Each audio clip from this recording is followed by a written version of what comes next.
Dans yon petit bouk, te gen yon femme yo rele Mademoiselle Lise. Li te gen yon petite fille qui li te remen en pile. Et petite fille ça te remen dormi en pile. Li pa jam lave assiette. Li pa jam aide pièce moun fait an nan kay la. Mais Lise te toujours couvre petite li. Tandis que li maltraite yon lot ti fille qui te rete la kay li tan kou esclave. Chaque jour, li force ti moun nan lave assiette, nettoyer kay la, porter de l'eau, pendant petite pal la ap jouer apri. Ti fille yo rele li Mariela. Et te leve chaque matin ak l'eau nanje. Parce que tout ça li te fait, Lise te toujours joine raison pour jouer. Même les Mariela travail dit, li toujours joine faute. Petite Lise la qui c'est Clara, te passé toute journée ap dormi. Mais li pa jam tande même yon mot dit sous sorti nan bouche maman. Mariela te sentil tan kou yon étranger nan propre kay li. Les Mademoiselle Lise besoin yon bagay, c'est Mariela li rele. Mariela pote de l'eau, Mariela lave radio, Mariela sisi, pendant Clara li même ap dormi. Mariela pote chay lou sous tête li. Chaque fois li fin travail, li fatigué net, mais yo pa jam dil merci. C'était yon la vie chargée ak misère ak injustice. Malgré tout ça, Mariela te gen yon cœur douce, li pa jam répondre méchanceté ak méchanceté. Li kon crier parfois, li kon prier nan kel, mande bon Dieu yon jour pour sortir nan misère. Chaque soir, li leve jil nan ciel la. Li dit, bon Dieu, c'est ou celle qui kon souffrance moins. Même l'elle a crié, li toujours kembe espoir. Yon jour, yon voisin remarqué ki Jean Mariela toujours ap travail pendant Clara ap joué. Li sentil triste pour ti moun nan. Li dit, petite, pas découragé. Yon jour, la vie wap changer. Mon Dieu pas jam dormi. Parole sa ou rete nan ke Mariela comme yon sous force. Les Clara besoin jouette, Mariela obligé quitter travail li pour la pote jouette la. Si li pas fait vite, Lise leve main sous li. Chaque fois, Mariela souffrit en silence. Mais nan ke li dit, yon jour, moi pas prêté en bas pied personne. Espoir ça te bali force pour kembe courage. Dans l'école, Mariela te toujours premier dans classe. Professeur yo remet li compliment. Mais Clara pas même étudier. Malgré ça, les yo rive la caille, Lise tap fait honte. Ça note ça bon fait pour ou toujours pauvre même gens. Parole ça ou tap fait que Mariela blessé. Yon jour, yon docteur vin visiter l'école là. Li parler ak ti moun yo sou ki jan yo ka vin professionnel yon jour. Mariela tande parole ça yo, li senti yon flamme espoir li men nan ke li. Li dit tête li, moi vle vin yon gros docteur yon jour pour m'aider moun ki nan souffrance. Malgré toute difficulté yo, Mariela continue étudier chaque soir ak yon ti lampe l'huile pendant Clara li même ap dormi bien confortable. Mariela ap étudier nan Fredia, déterminé pour changer sol yon jour. Ça te vin tourner yon seul espoir dans la ville. Yon jour, yon monsieur gentil qui tap vive dans ville la visiter famille. Li remarqué Mariela toujours ap travail sans repos. Li proche bokay li. Li dit, petite, ou mérite pi bon passer ça. Li promet aider le jeune yon chance pour continuer étude li dans ville la. Mademoiselle Lise fâché, elle apprend monsieur vle aider Mariela. Li dit, petite fille ça pas jamais rive aucun côté. Mais monsieur a fait mes oreilles li prend responsabilité aider Mariela continuer l'école là dans ville là. Mariela crié mais fois ça c'était avec joie dans Kelly. Mariela quitté la caille là pour aller dans ville là.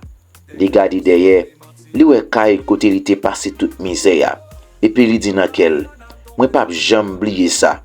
Mais m pas quitter ça détruit. Li aller avec l'espoir que l'avenir a vinn pi bon. Dans ville là, la vie Mariela pas facile, mais li joine moun qui croit dans rêve li. Yo aider li joine livre, uniforme ak yon côté pour dormir. Mariela te travail dit, li étudier chaque soir et puis li toujours songer parole li. Moi vle vinn yon docteur. Après quelques années, travail Mariela te pote fui. Li passe examen médical yo avec excellence. Tout moun nan ville t'a félicité. Ou fait nous fier, Mariela pat kakwe nan salte ouais ya. Ti fi yo te rejte ya, te tourne yon docteur respecté. Yon jour, nouvelle la gaye nan bouk la. Mariela vin tourne yon docteur. Moun yo saisi, yo pata kwe, petite fi yo te maltraité ya, rive nan niveau ça. Même Manzelise ak Clara tande nouvelle la, ke yo plein ak jalousie. Mais Mariela pas même pensé ak yo. La vie Mariela te changé net. Li mette yon clinique pour aider moun ki pauvre parce qu'il y songe souffrance li te kon fait. Tout moun apre l'il.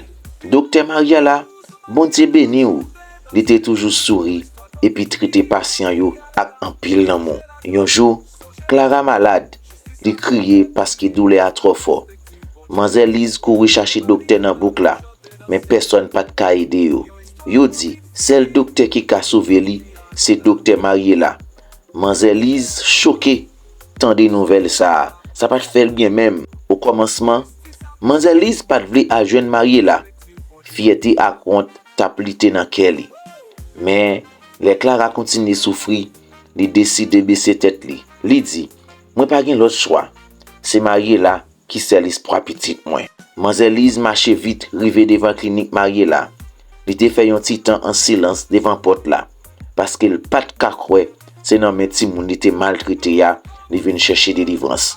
J'ai te plein de l'eau, mais li forcé frapper porte là. Mariela ouvert porte là, li wè Manzelise ap crié. Li saisi un petit moment, mais qu'elle li pas rempli ak raïsman. Li songe souffrance yo, mais li songe tout. Bon Dieu te bal force qui change la ville. Li di ak douce, entrez madame. Manzelise baisse tête li devant Mariela avec une voix cassée. Li di, petite moi malade. T'en prie, aidez-nous. Pardon pour toute méchanceté m'te fait ou yo. Parole ça ou te fait Mariela songer toute douleur yo. Mais li tan de vérité a nan cri li. Mariela gade avec yon jeu qui plein bonté. Li répond, moi pardonné ou depuis longtemps. Quittez moi petit tout. M'a fait ça m'capable. Li pote Clara sous cabane médicale là et puis li commence traiter la avec attention. Pendant quelques jours, Mariela prend soin Clara. Li pas jamais rappelé méchanceté yo. Au lieu de ça, li te servi à connaissance li pour guérir yon moun qui te kon mépriser. Chaque piqui, chaque médicament, c'était avec l'amour li tap bay Clara yo. Ti kras pa ti kras, Clara reprend force li. Yon jour, li leve Gilles sous Mariela. Li dit, merci, c'est moi. Ou pas obligé aider mais ou te sauvé la vie moi. Parole ça ou te touché que Mariela en pile. Manzelise pat kaken mi do nan Gilles, li di, Mariela, moi méchant en pile envers ou. Moi te fait ou passer misère sans raison. Pardon, petite, pardon. Mariela gade doucement, li di, moi déjà pardonné ou. Après Clara guéri, toute boucle la vin connaît histoire.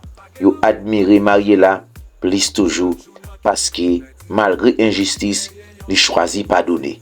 Yo di yon ak l'autre. C'est pareil qui gagne. C'est l'amour. Mariela vin yon modèle dans communauté ya. Clara même vin changer. Li suspend par ici. Li commence aider maman li. Li di Mariela, moi vle apprendre nan men ou ban yon deuxième chance dans la vie. Mariela accepté, li sourit, li di, c'est qu'on y a ou dwe bâti la vie ou. Mariela vin yon symbole espoir pour jeune fille dans boucle là. Li te montre yo ke misère ak rejet pa défini yon moun. Li di yo, pa jam suspend kwen nan tête nou. Bon Dieu ka utiliser douleur nou pour faire nous grandir. Manzelise te apprend yon gros leçon. Li comprendre que raï ak jalousie pa mène aucun côté. Li gade Mariela ak Clara, li di, nous c'est famille depuis jodi ya, ma vive dans l'amour. Parole ça ou fait tout moun content nan boucle là. Histoire Mariela montre ki jan l'amour plus fort par ses méchanceté. Yon ti moun yo te maltraité tourne docteur qui sauve même moun qui t'a maltraité là. Histoire Mariela montre nous que souffrance ak maltraitance pas jamais déterminer destin yon moun. Avec espoir, travail dit ak la foi, yon ti moun yo te méprisé ka vin yon gros moun. Li montre tout que pardon plus fort par ses raï. Parce que Mariela pas répondre méchanceté ak méchanceté. Mais li choisi guéri même moun qui te fait le mal là. Finalement, histoire rappelle nous que l'amour ak bonté toujours gagné sous méchanceté. Nous c'est histoire pam.